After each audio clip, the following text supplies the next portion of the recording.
This may come as a surprise to some people, except not really if you've been watching my videos for quite some time, but I'm not really into hardcore science fiction.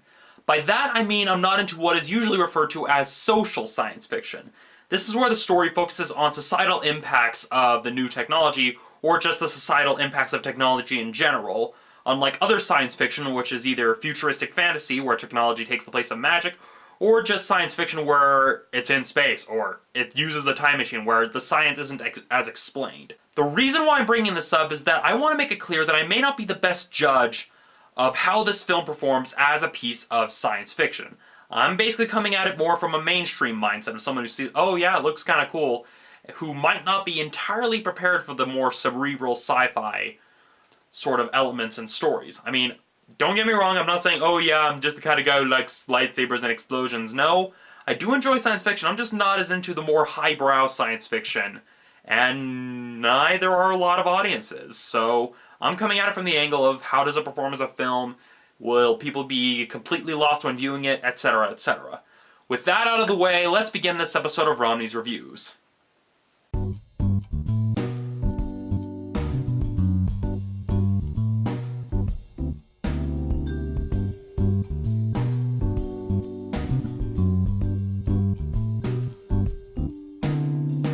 When it comes to Neill Blomkamp, one thing that I can gauge about his style of filmmaking is that he seems to be one of those filmmakers that like to provide social commentary on real-world issues. This was apparent in the docudrama stylings of District 9, and it's also really apparent in Elysium as he comments on things such as immigration, class warfare, and the healthcare debate. However, the difference between Elysium and District 9 is that the former isn't as grounded in reality as the latter. Elysium is more in the vein of traditional science fiction stories where the world of the story plays by its own set of rules.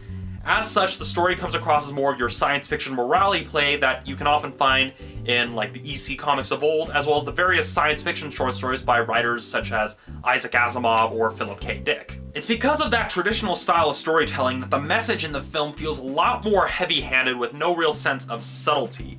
I mean, it works for the most part, but there were times where it kept getting dangerously close to having the commentary of the film feel kind of crowded, where it felt like it was trying to address too many issues at once. It kept getting dangerously close to that, but managed to just barely keep it at a nice, reasonable level, but it was still kind of definitely getting close to the line there, Blomkamp.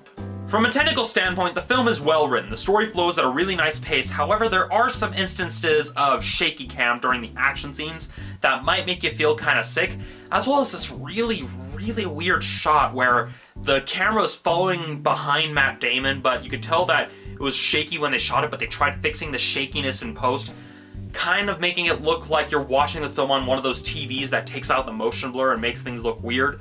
That's kind of what it felt like, and it did not look good. There were also some instances where the film could have been trimmed down in a few places, particularly in the opening of the film. I mean, I understand you want to take your time in establishing the character, but in my opinion, they could have established Matt Damon's character in a shorter amount of time and not have the film suffer for it.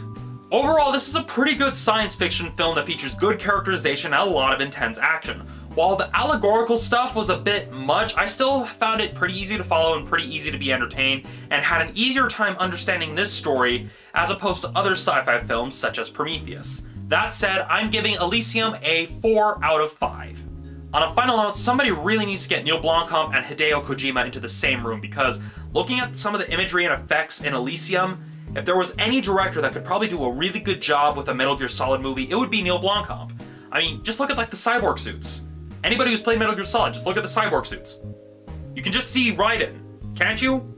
So yeah, if there's any like Twitter thing or anything, just put in like Neill Blomkamp for Metal Gear Solid movie or something, cause, well, he could do it. I'm just saying. So that's it for this episode of Ronnie's Reviews. As for next week, I'll be taking a look at You're Next. See you then.